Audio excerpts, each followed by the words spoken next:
All right, welcome to the Neuralink product demo. I'm really excited to show you what we've got. I think it's going to blow your mind. So the primary purpose of this demo is actually recruiting. So I'm going to emphasize this at the beginning and then again at the end. We're not trying to raise money or do anything else. The main purpose of this is to convince great people to come work at Neuralink and help us bring the product to fruition, make it affordable and reliable, and such that anyone who wants one can have one.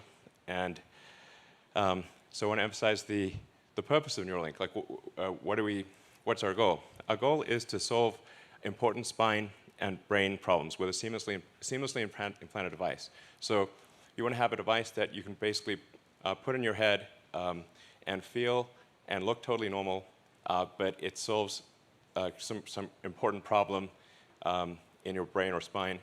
And the reality is that almost everyone over time will develop brain and spine problems.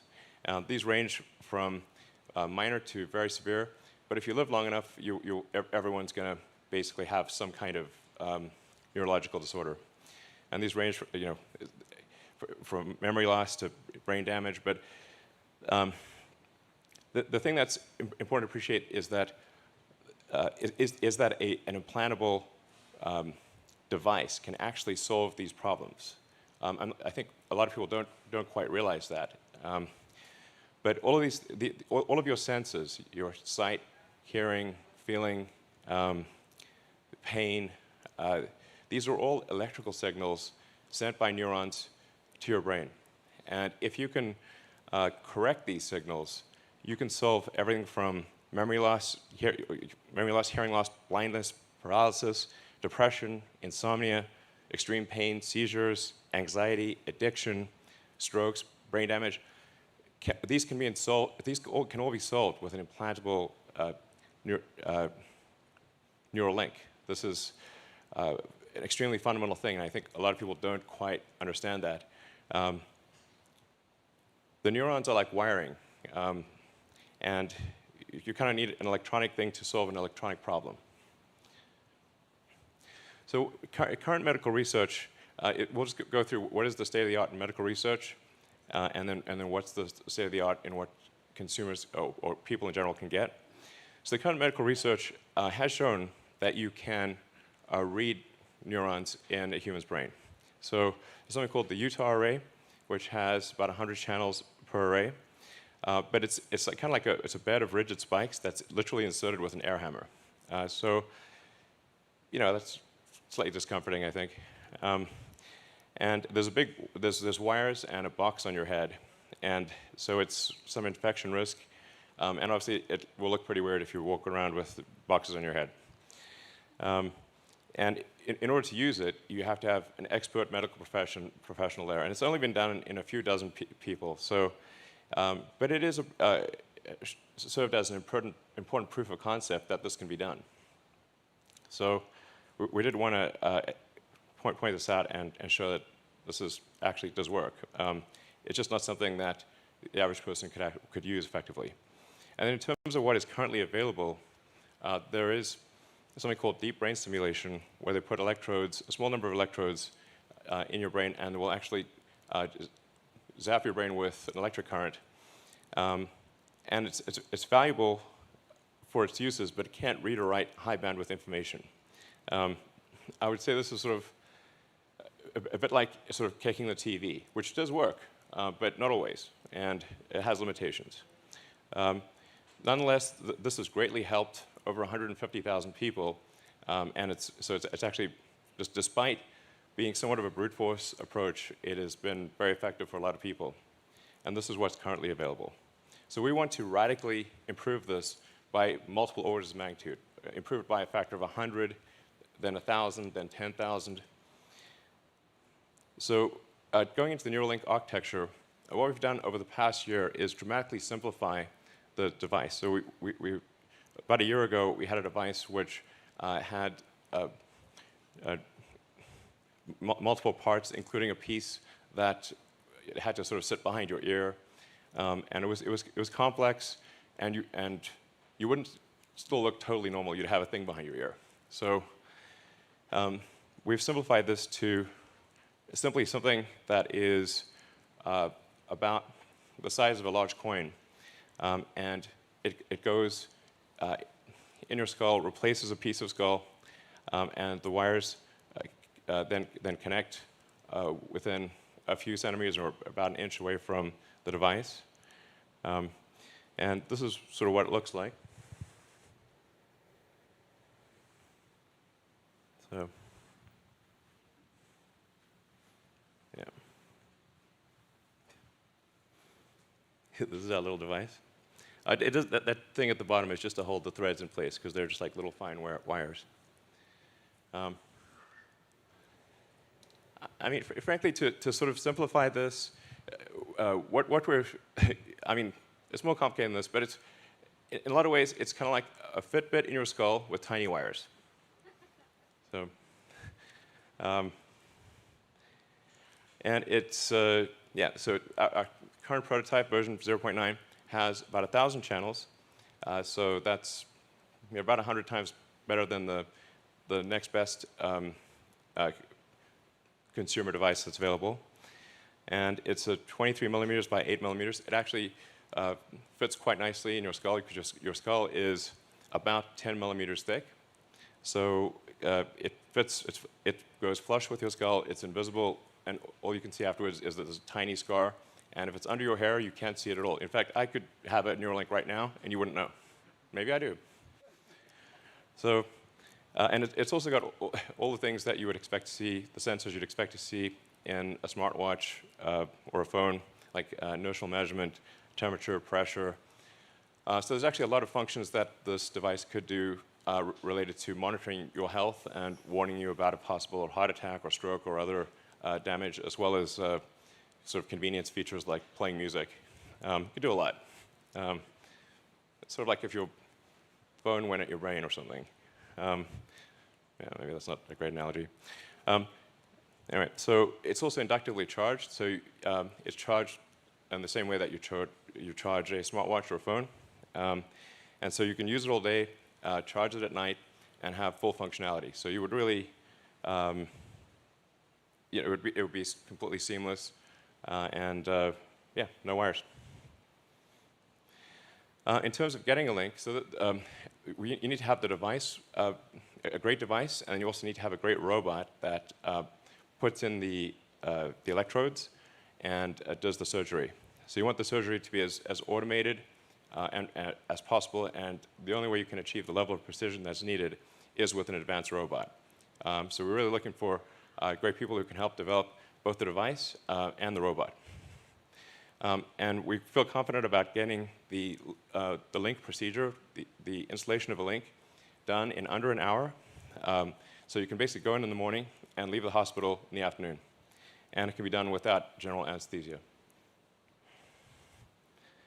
So in terms of getting a link, like I said, it's essentially you open a piece of skull, you remove about a coin-sized piece of skull, and then the robot inserts the electrodes. We'll talk more about that later. Then the device replaces the portion of skull that was removed, and we basically close that up with actually super glue, which is how a lot of wounds are closed, and then you can just walk around right afterwards. It's pretty cool. So this is our surgical robot.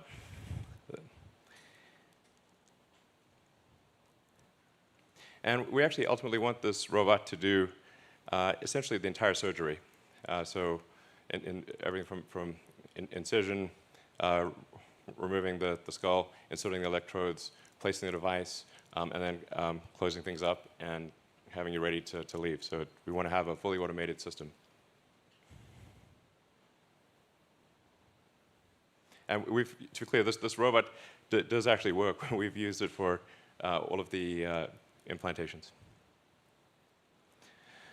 So this shows you at sort of a close-up view, which I think is actually not too gruesome, of the electrodes being inserted in the brain. And if you look closely, you'll see that it's a little counterintuitive that if the electrodes are inserted very carefully, that there's no bleeding.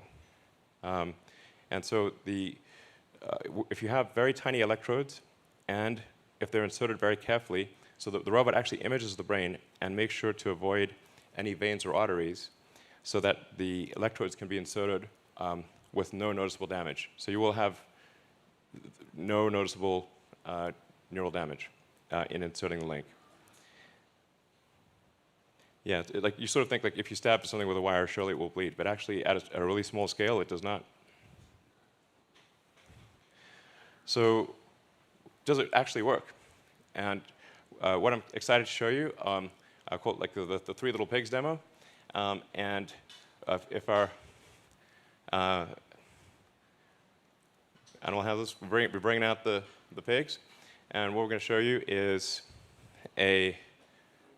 well, I'll walk right over and show you.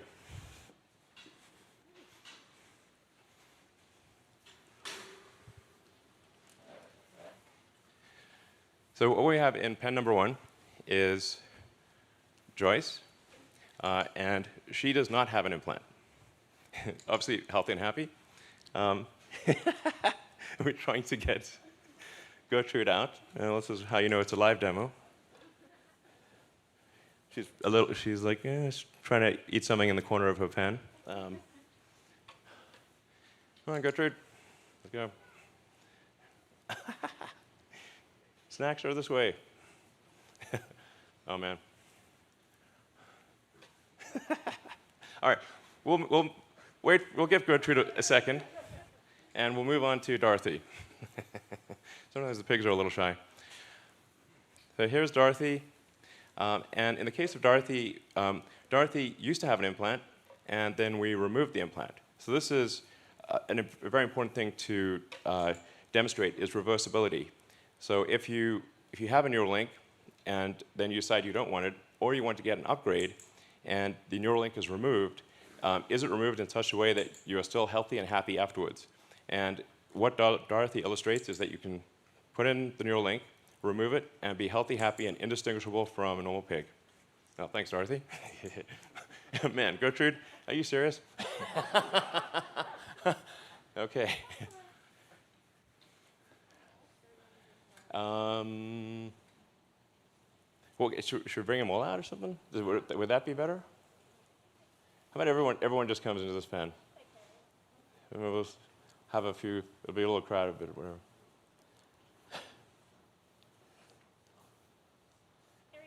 Okay. All right.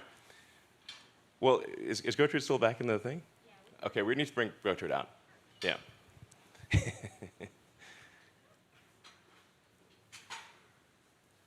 Oh, the beauty of live demos. This is a real live demo. All right. Maybe we can zoom in to do Gertrude or something. She's clearly very interested in something at the back of a pen.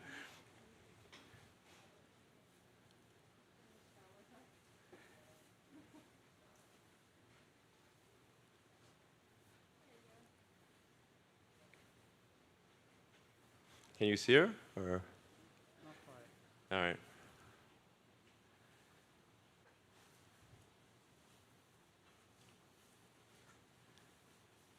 All right, this might take a sec.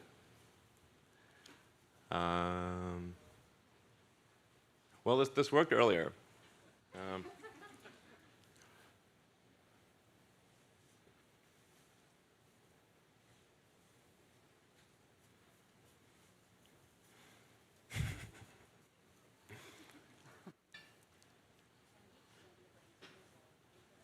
All right, well.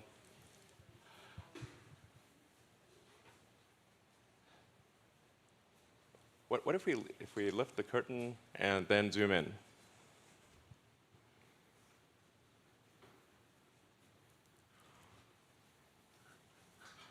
All right, here we go. Great. Okay, great. Okay, this is a high energy pig. All right, Gertrude, thanks for coming out. So what the beeps you're hearing are real-time signals from the Neuralink in Gertrude's head. So this Neuralink connects to neurons that are in her snout, So whenever she snuffles around and touches something with her snout, that sends out neural spikes, which are detected here. And so on the screen, you can see each of the spikes from the 1,024 electrodes. And then if she snuffles around, touches her snout in the ground, or you kind of feed her some food, pigs love food, then you can see the neurons will fire much more than when you're not touching the snout. And that's what's making the beeping sound. All right, cool. So as you can see, we have a healthy and happy pig. Initially shy, but obviously high energy and kind of loving life. And she's had the implant for 2 months. So this is a healthy and happy pig with an implant that is 2 months old and working well. Yeah.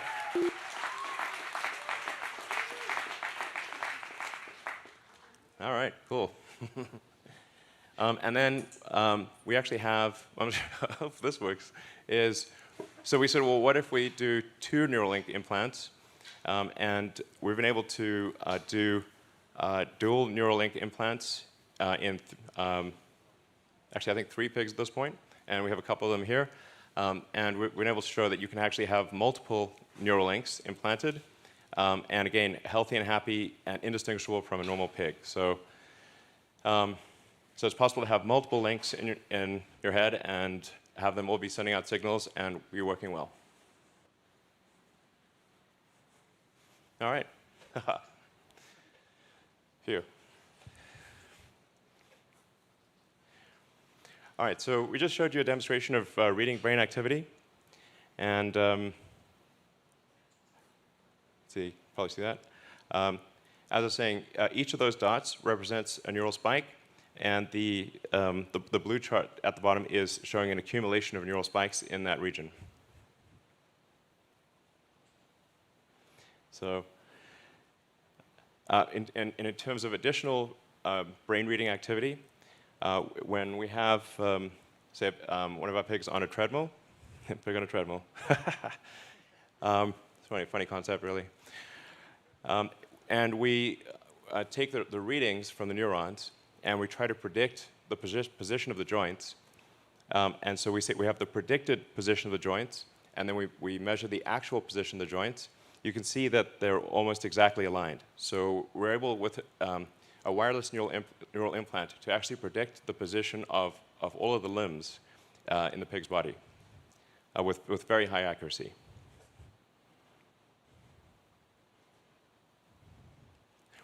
Now, in terms of writing to the brain or stimulating neurons, we also need precise control of the electric field in space and time. We need a wide range of current for different brain regions. Some regions require delicate stimulation, some require a lot of current, and you want, obviously, no harm to the brain over time. And the way part of the way we analyze the stimulating neurons is with a 2-photon microscopy. I always have trouble pronouncing that, microscopy. And it's very impressive technology. You can actually literally see in real time how the neurons are firing.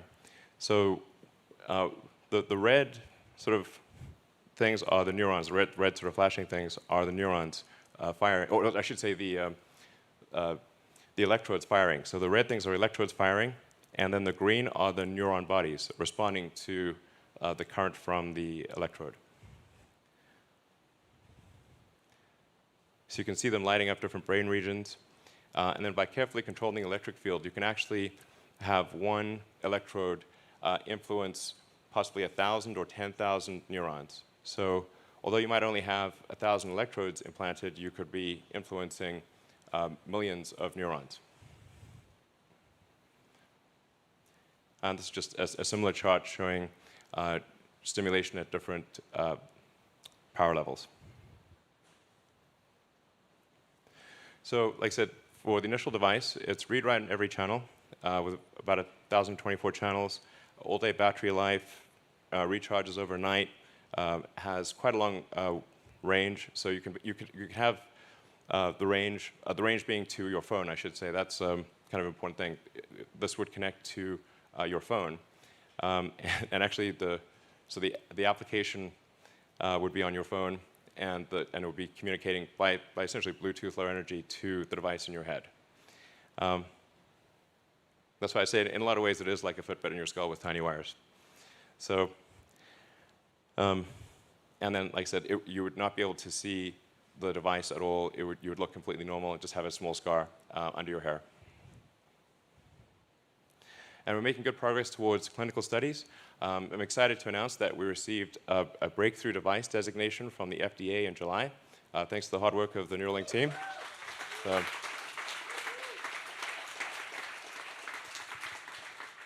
So I want to be clear, we're working closely with the FDA, and we'll be extremely rigorous. In fact, we will significantly exceed the minimum FDA guidelines for safety. We will make this as safe as possible.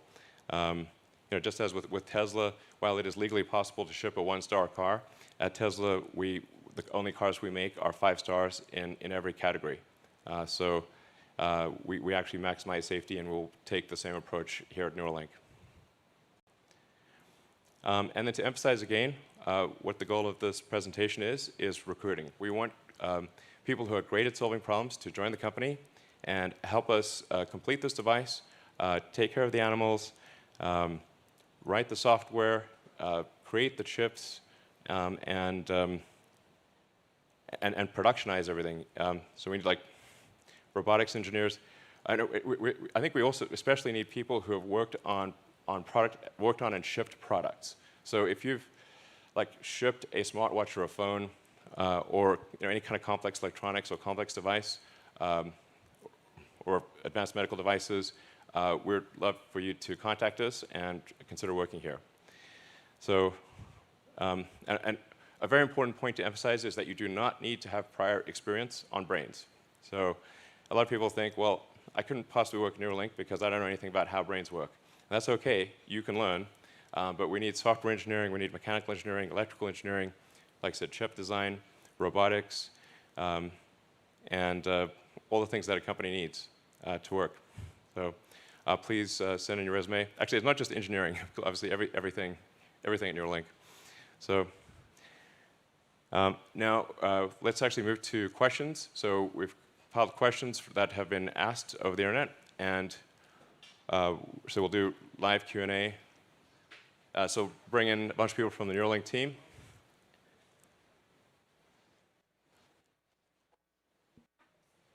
All right.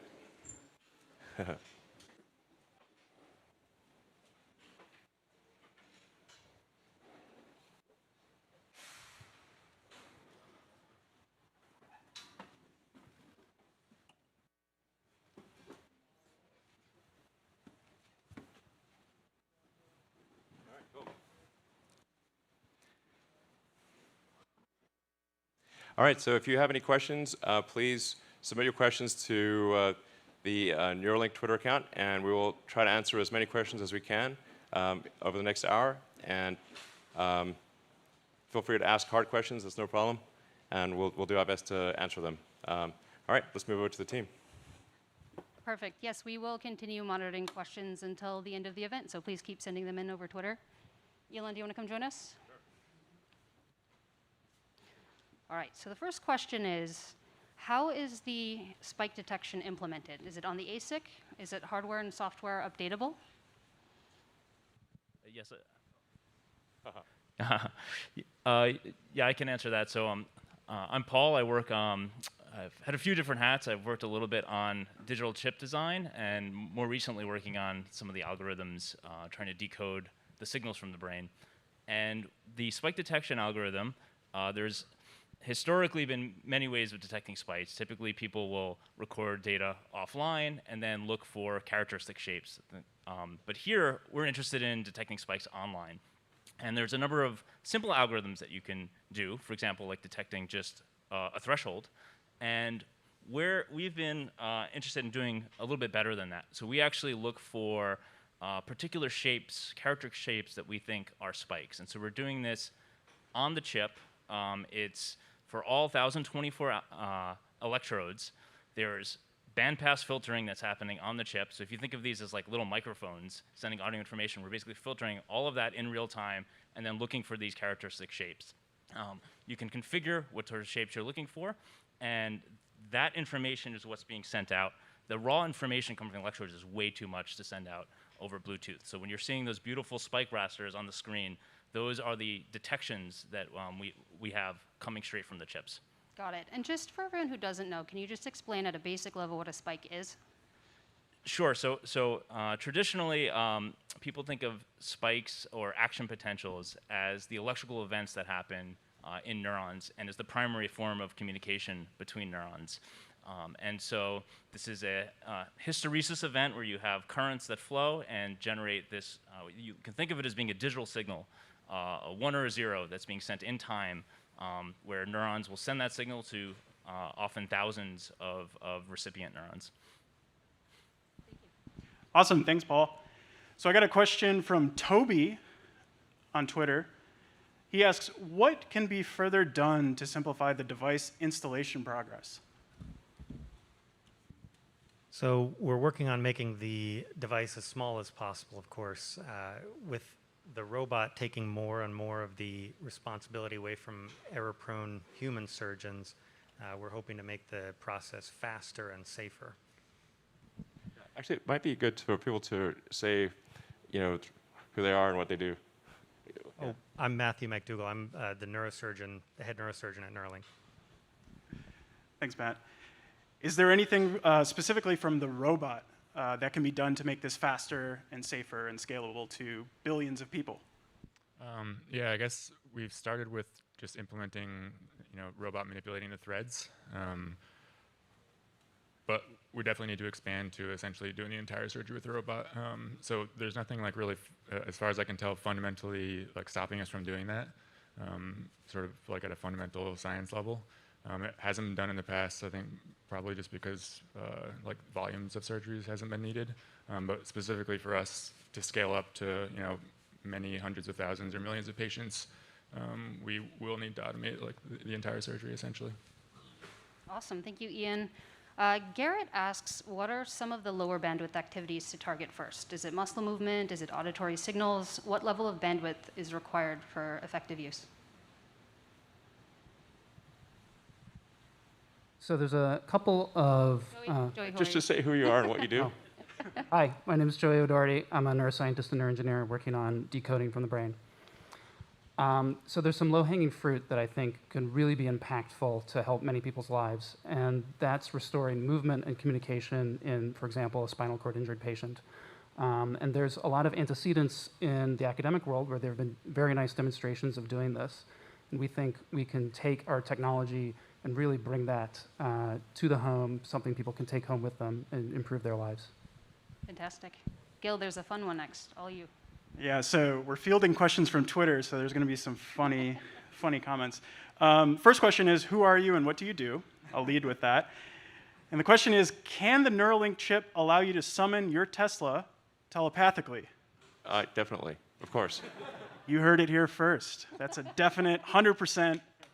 Carlos, that is the answer. It's just one bit of information. Yeah, it's very easy. That's an easy one. Actually, Max, this might be a question for you.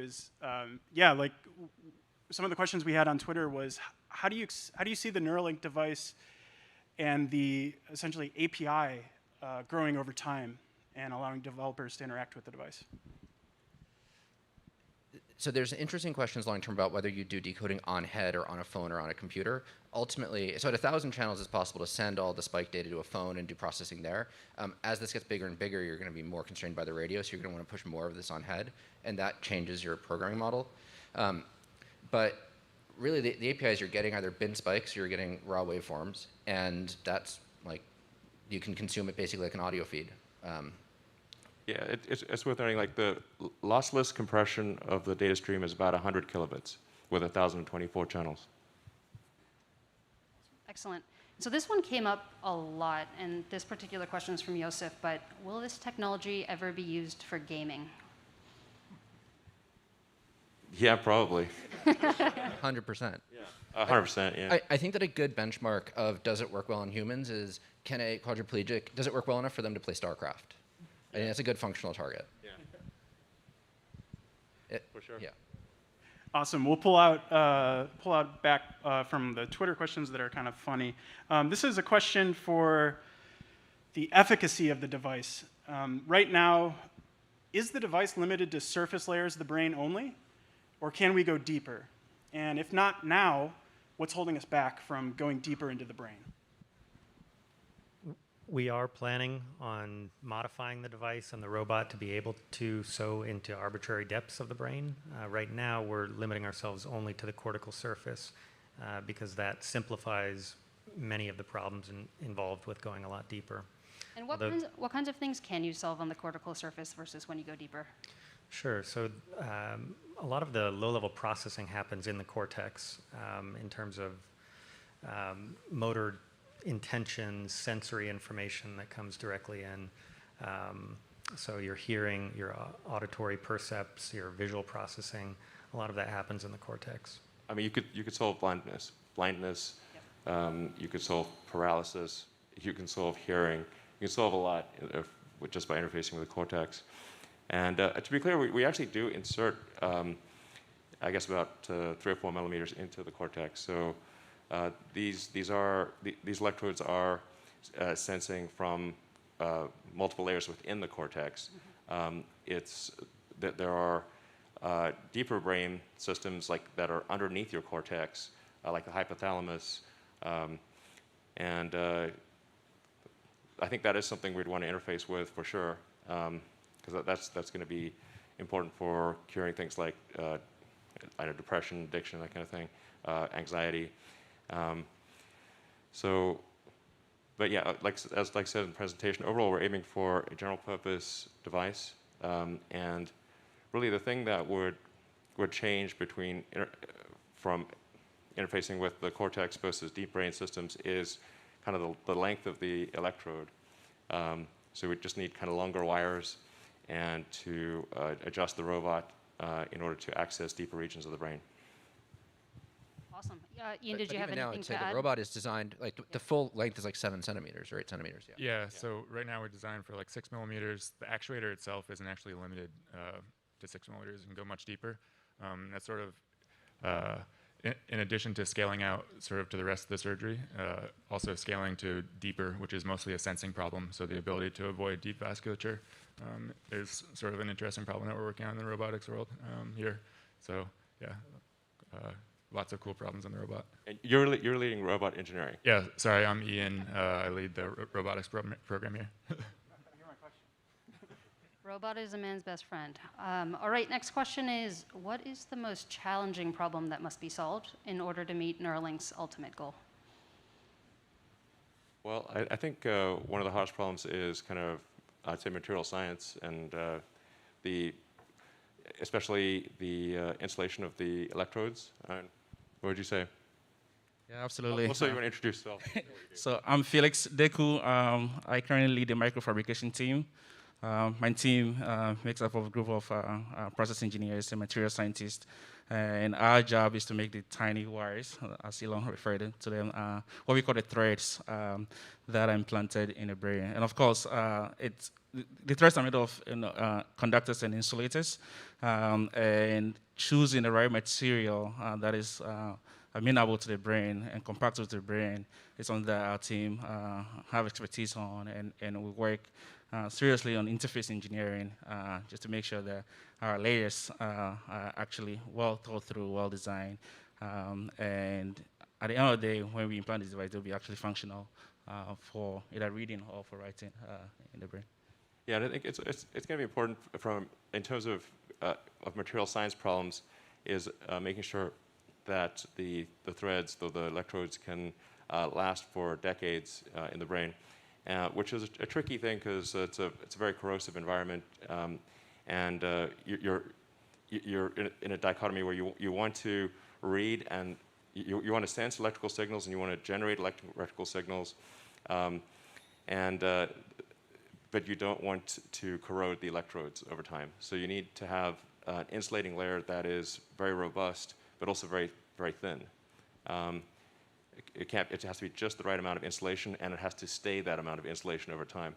So this is why I think we think probably like a silicon carbide type insulator is probably the best long term from a material science standpoint. But silicon carbide is a tough material to work with, but that's probably the right choice long term. Would you say? Yeah, I totally agree. And it's also, apart from its electrical properties, it also helps with adhesion between the metal layers and the polymer substrate. Another thing that we're also looking at is, since we're actually reducing the electric dimensions, the electro side, the actual side that actually speaks to the neuron, also have what we call high resistance to the signal. So we actually look into like material engineering that will reduce the impedance at that interface, so that we can actually have a very small electro side but still be able to speak clearly to the neuron. And when you guys say thin, how thin? How thin? So one strand of your hair is about 100 microns in diameter. We can think about dividing that into 20. So one of the thickness that we recognize is about 5 microns, and we have this possibility to go even thinner in the nearest future. Yeah, we think we can probably go sub-micron in thickness, but obviously, as the thinner you make the wire, the harder it is to sense the signal and to do stimulation, because there's less cross-sectional area for the current to traverse. In terms of upgrades, that's part of why I wanted to show the explanted plig, is to show that you can actually take the device out, and there's no observable behavior change. The pig is as happy as before and healthy, and I think this is going to be important for upgrades, because obviously if you get an early device, then by the time, let's say you get version 1, probably by the time we have version 3 or 4, you want to upgrade. You wouldn't want version 1 of a phone, and 10 years later, everyone's got version 3 or 4. So it's going to be important to be able to remove the device and upgrade it over time. So over time, the Neuralink would do even more than it did before. Awesome. So here's a question about the device. We have been talking a lot about read speeds and we haven't talked about read or write speeds.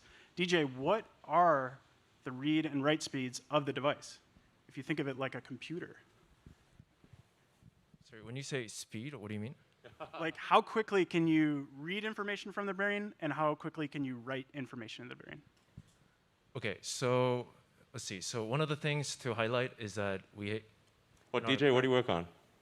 Yes, my name is DJ Sa. I'm leading implant electronics development. Like a chip design. And a chip designer, electrical engineer. Yeah. The prototype that we were showing, it has 1,024 channels. All of those channels are capable of recording and also stimulating. And in terms of recording, as Paul mentioned, we do have on-chip algorithms to do a level of compression and extracting the signals of interest, in this case, spikes, neural spikes. Sure. And those things are actually happening at a much faster speed than your brain even is processing those information. Well, do you want to say like things like time resolution, like within how many milliseconds can you detect a spike, and what's the just some technical data? So in terms of the signals that we're collecting, we're digitizing them at 20 kilohertz. Generally, the signals of interest are anywhere between about a millisecond in width, and so we sort of sample it at 20 times that speed. And we have analog to digital converters that divides that into 1,024 levels, so 10-bit resolution. And the spike detection is done in less than 900 nanosecond, which is really, really a fast time. And it's only sort of determined by the speed of the clock. And for making sure that our implant is low power, we're running them actually at a very slow speed. And then for stimulation, we can actually create any arbitrary waveforms with about 7 microsecond of resolution. So basically, whatever you want to draw, we can stimulate and generate those pulses through any combination of our electrodes. And this is just version 0.9, or aspirationally version 1. As we go to version 2, 3, 4, these things will expand, I think, ultimately by orders of magnitude, many orders of magnitude. Great. Everyday Tesla asks, how big is the Neuralink team, and how much do you expect it to grow in the near future? We're about 100 people right now. I think over time, there might be 10,000 or more people at Neuralink. So I think, Couple orders of magnitude? Yeah, exactly. A couple orders of magnitude. Those are my favorite phrases. Yeah, just a couple orders of magnitude, it's no big deal. So yeah, probably the number of electrodes will grow with the number of people at the company. Hopefully that's a super linear relationship. Yeah. Well, we might need a million people at the company then. Yeah, super, yeah, even more. Yeah. Ideally, super linear. Our hiring quotas are determined by our channel counts. Yeah. Maybe it's 10-to-1 ratio or something. Yeah. Cool. So Twitter asks, how does the implant system fare against various disturbances from the outside, like electrical, magnetic, Wi-Fi, radio? Yeah, so the current version of implant that we have is using Bluetooth low energy radio. So similar to any Bluetooth devices that are out there, they are able to coexist with other devices that are using and sharing our same spectrum in 2.4 gigahertz. Obviously, as you imagine, when you go to concerts or there's just a lot of people, the signal quality does degrade because it is a pretty congested spectrum. So we are actually working on some new versions of the radio that are operating at different frequencies to be able to also send out a lot more data and have it be scalable to millions of electrodes. And then also in terms of sort of electromagnetic compatibility and interferences, obviously it's very important for us to coexist with other systems and just disturbances out there. So there are also well-documented guidelines from FDA that we'll be following and doing a lot of testing for. Fantastic. We are going to take an audience question. Fred, take it away. So we all want to play StarCraft using Neuralink, but what are some likely first applications? Well, I don't know if we all want to play StarCraft. There are other games. There are other games to play. Exactly. But also StarCraft. Yeah. So our first clinical trial is aimed at people with paraplegia or tetraplegia, so cervical spinal cord injury. We're going to enroll, we plan to enroll a small number of patients to make sure the device is safe and that it works in that case. Yeah, so actually just to elaborate on that, if somebody is like a severe spinal cord injury, to the degree that they have very limited control even over their facial muscles, then but with this implant you can actually think just by thinking you can output words, and you can type, and you can control a computer, control a phone, and which is pretty wild. And I think something that's very exciting as a long-term application is if you can sense what somebody's trying to do with their limbs, what they want to do with their limbs, then you can actually do a second implant that's at the base of the spine or wherever, just after wherever the spinal injury occurred, and you can create a neural shunt. So I think long-term, I'm confident that long-term it will be possible to restore somebody's full body motion. So if somebody even has a severed spine, they will be able to walk again. They will be able to use their hands. And like when you have a severed spinal cord, you essentially have broken wires. And so if you can just jump over those wires and transmit the signals over those wires, you can give somebody the ability to walk again, naturally. So DJ, you talked about outside interference. Can anyone talk about the inside interference? So how to protect the implant from the body? Sure, I can talk about that. My name is Robin. I'm a mechanical engineer, and I lead the implant mechanical packaging and assembly team. So actually making the devices and designing the seal. So yeah, the body's not a friendly place to be. So what we do is basically create an accelerated test chamber that can mimic the conditions that the devices will see in the body, and basically test the devices at as fast as accelerated rate as we can. At this time, we're limited temperature-wise by some of the electronics components, but basically we can test subsystems to mimic the environment in the body, and by that we've brought some devices in the tester right now to almost a year, and all the implanted ones prior to these implants. We had tested the same architecture in the tester to validate it. And yeah, so there's obviously chemical things attacking the implant. There's pressure.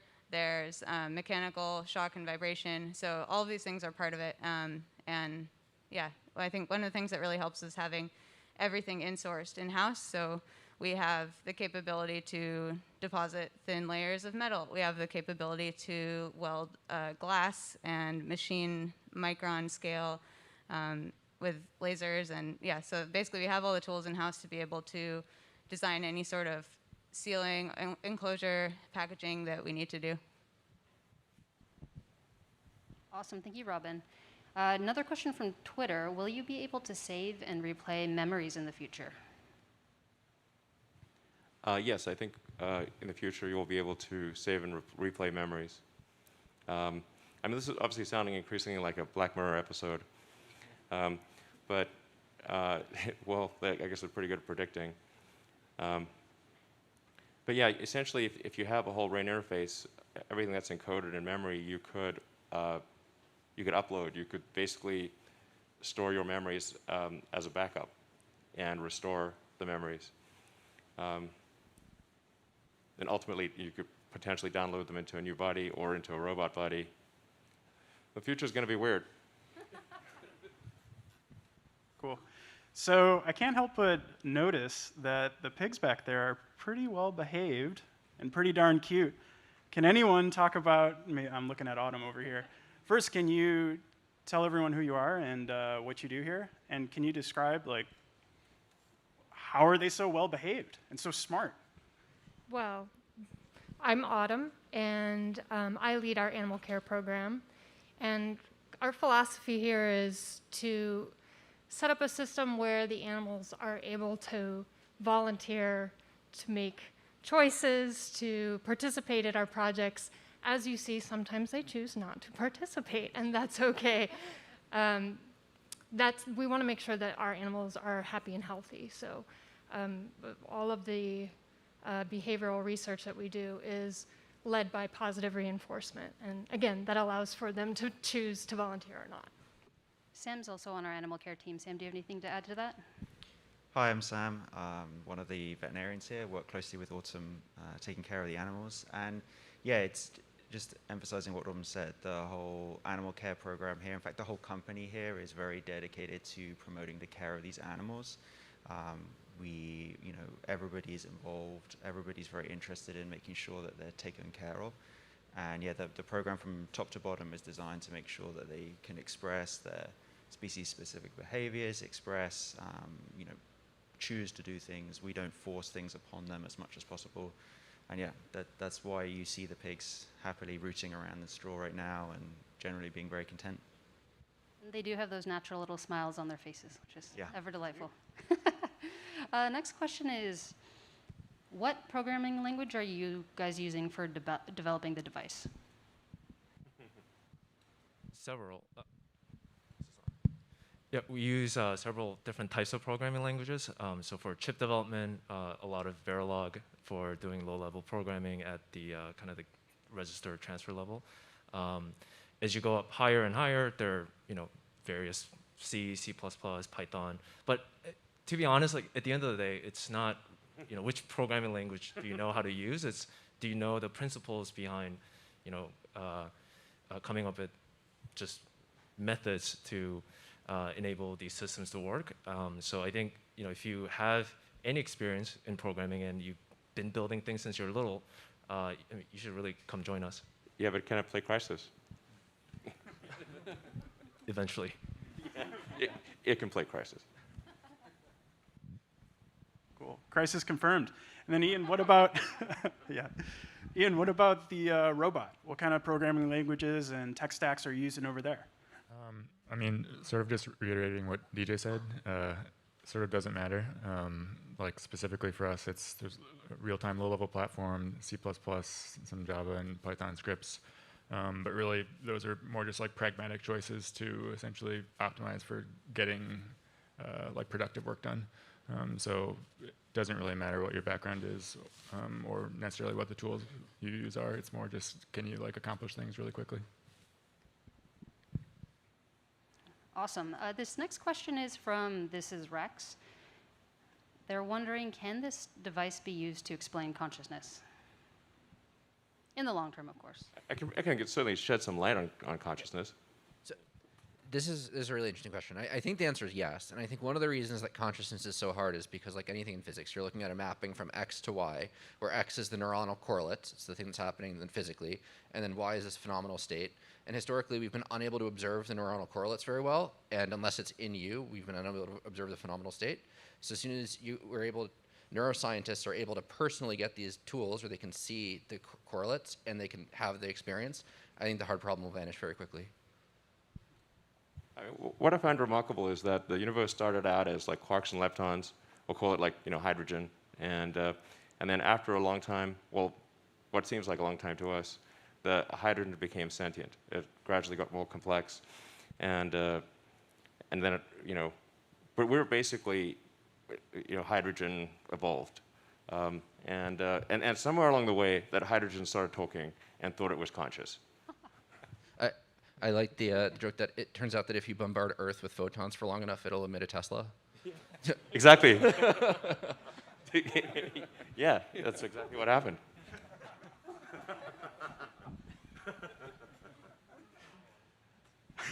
Just basic science, guys. Yeah. It's just they science. teach you in school. Yeah, so there's a lot of Twitter comments coming in about a question that I think is on everyone's mind, no pun intended. What is the security of the device look like? What kind of precautions are being taken, and what does the future look like for the security of the system? So first and foremost, privacy and security are top priorities at Neuralink, especially given the sensitivity of the data that we're collecting. And one of the things that we're ensuring is to make sure that a lot of the interactions with the brain data is going to be encrypted and authenticated properly. And I think this has been kind of a sort of recurring theme, but one of the things that we have the ability to do at Neuralink is that we work on every layer of the product, from chip design to source code, and it really gives us a unique opportunity to embed security as part of our design from the get-go, and to make sure that there are no single points of failure. So as an example, we can actually completely isolate sensitive modules like the BLE radio by just segregating it out at the hardware level, and really making sure that we protect the I/O to the brain away from any potential attacks, and really minimizing the attack surface. And we have in-house security expertise, and we're also working with external parties to do audits and perform penetration testing. Excellent. Thank you, DJ. Well, actually, is there a point that anybody here wants to make that has not been asked in a question, but you think should be a question? Anyone? Yeah. So hey, I'm Zach. I work on the microfabrication team. I help making implants. And one thing that I think is really cool, just in general, is that this is a platform essentially, so we can change the design up in a variety of ways. So if we find that a certain design or electrode size or number of electrodes works better in different areas of the brain, we have the capability to do that. I personally think that's very cool. Fantastic. Anyone else? Dan, do you have something to add? Yeah, I think one of the things that's allowed us to make such fast progress in the last few months is the use of pigs as a model. And we started out choosing pigs because of the very similar anatomy of their skull to humans, same thickness and similar kind of membrane, dural membrane. But then as time went on, we realized that pigs are actually have amazing other properties. You can train them to walk on treadmills. You can train them to do all kinds of tricks, and also that they have this large representation of the snout in the cortex, which you can very easily stimulate. So the question would be, why are we using pigs? And I think we've even surprised ourselves at how useful they are as a model in this respect. And another important point is that it's very easy to keep pigs happy. They have very low needs, and so we can build an environment in which they have amazingly good welfare. Yeah, You seem very happy about food. Yeah, it's easy to make pigs happy. Basically, they love food. Pigs really love food. This is a true thing about pigs. You know, that they're give them like sort of some straw and some things to play with and some friends to hang out with and good food, and they're happy as pigs. And then pigs are actually quite similar to people. So that's you know, if we're going to figure out things for people, then pigs are a good choice. And they're quite robust creatures, like little tanks. And then I think one of the questions was like, what if, like, is the device itself robust? And it's like, well, you know, pigs, they bustle around quite a lot, and they bump into things, and they headbutt each other at times, and they're pretty animated. So if the device is lasting in the pig, as it lasted there for 2 months, and still going strong, then that's a good sign that the device is robust for people. Fantastic. One common theme that's been coming up a lot on these Twitter questions coming in is that of availability. And so Matthias has a specific question on this, which is any estimate of how much it will cost at launch and what price it will reduce to over time? Well, I think at launch, it's probably going to be, I would say that's not really representative, because at first, I think it's going to be, you know, quite expensive, but that price will very rapidly drop. And I think over time, we want to get the cost obviously down as low as possible. But I think inclusive of the automated surgery, I think we want to get the price down to a few $1,000s, something like that. And I think that's possible. I think it should be possible to get it similar to LASIK, and then the device electronics itself, I think will not be very expensive, because it actually does use a lot of the parts that are made in extremely high volume in tens of millions of units for smartphones and smartwatches and wearables in general. Great. So here's another question about the device. What does the architecture look like? Is it a CPU, ARM CPU? What's going on inside the device that you can talk about, DJ? I can talk a little bit about the digital architecture. It's fully custom. One of the most difficult challenges, I think, of building an implant is the energy density. So the more electrodes you record from, the more energy you're going to be consuming. And so there was nothing commercial out there. So there's an analog front end that's able to amplify these really small signals, like microvolt range, so that we can actually digitize them, and then take those signals and then find exactly what we're looking for. And there was nothing out there that could basically do those two things, and so that's why we had to build a full custom ASIC.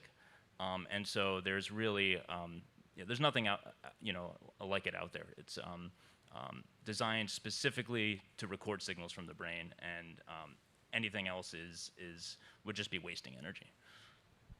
Yeah, so the thing that I would add to that is, so there are obviously elements that we customize from ground up, like our neural amplifiers and some of the algorithms that we develop, but a lot of the other systems around it are really borrowing from parts that are already been productionized and available from the wearables industry. So BLE radio, a lot of the low power microprocessors that are part of it, a lot of small sensors.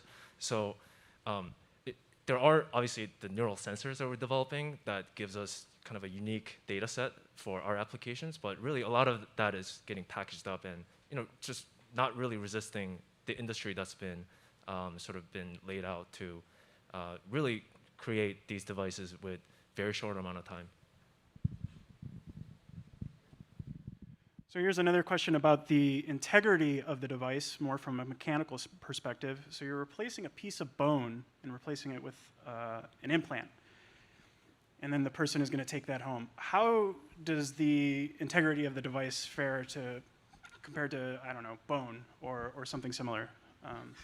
Sure. Well, I think Matt's probably replaced a lot of pieces of skull with plastic and other materials, so I don't know if you can talk about some of those. But yeah, basically, I mean, we know that what the mechanical properties of bone are, and we know what the stresses on the device are going to be. So it's fairly easy to just go from first principles and design for any condition that it might see.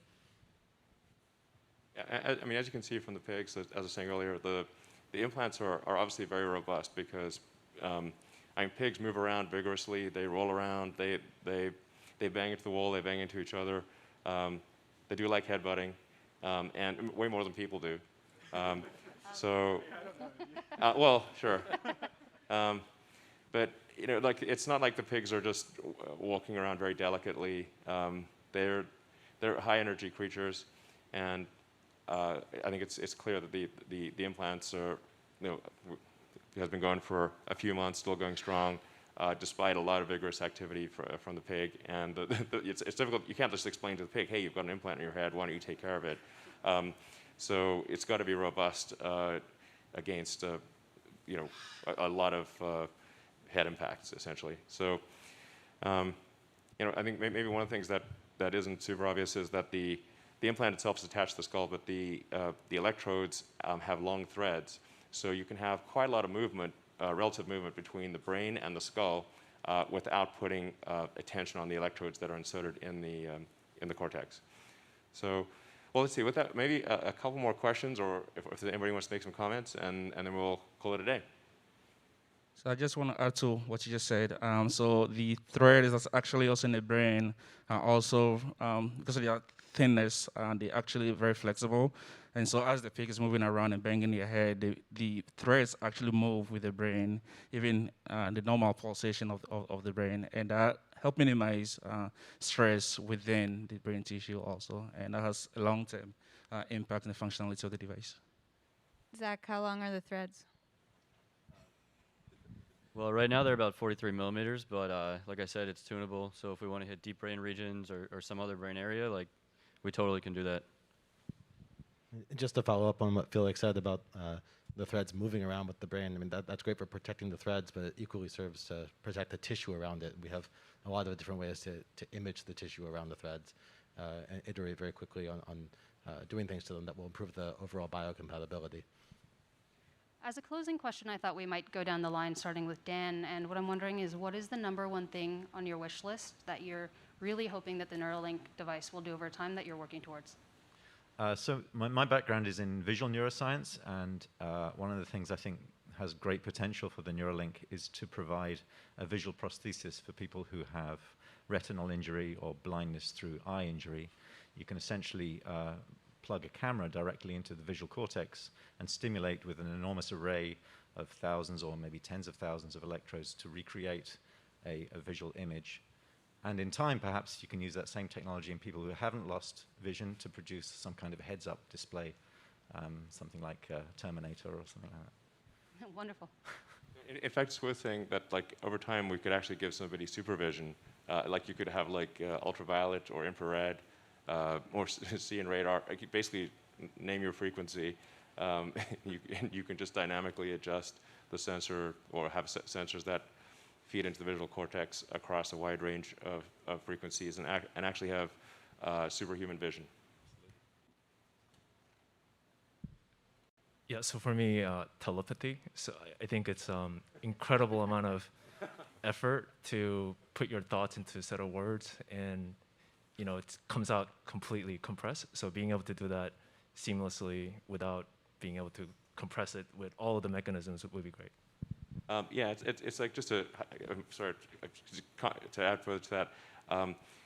In fact, when I did the Wait But Why article, I think Tim thought I said consensual telepathy, but I said conceptual telepathy.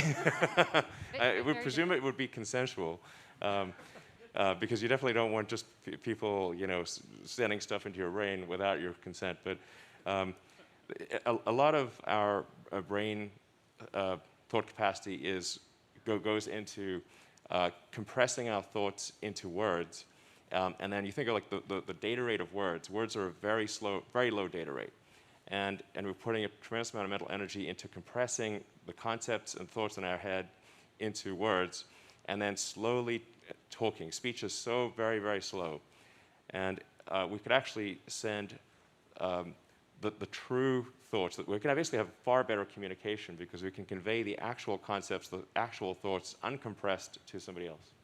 So non-linguistic, consensual, and conceptual Yes, telepathy. exactly. Non-linguistic, consensual, conceptual telepathy. There we go. Rolls off the tongue. Yeah, I've actually been excited from the beginning, sort of about the side benefit of these devices. I sort of see them as essentially like an oscilloscope to a printed circuit board is our device to the brain, where just by virtue of having this in there and being able to see what's actually going on, you'll end up learning a ton about how the brain works.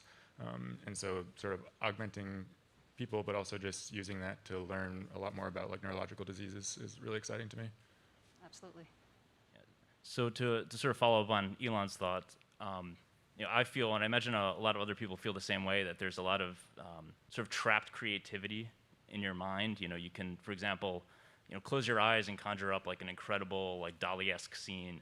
But if I wanted to actually show someone that, it would take years of honing a craft to be able to paint that. And so potentially with enough electrodes in the right places, you could begin to sort of tap into those raw concepts or thought vectors and be able to decode that and show people. It could be for art, you imagine music, or even for engineering, like a three-dimensional model. And So mental artistry is a new field.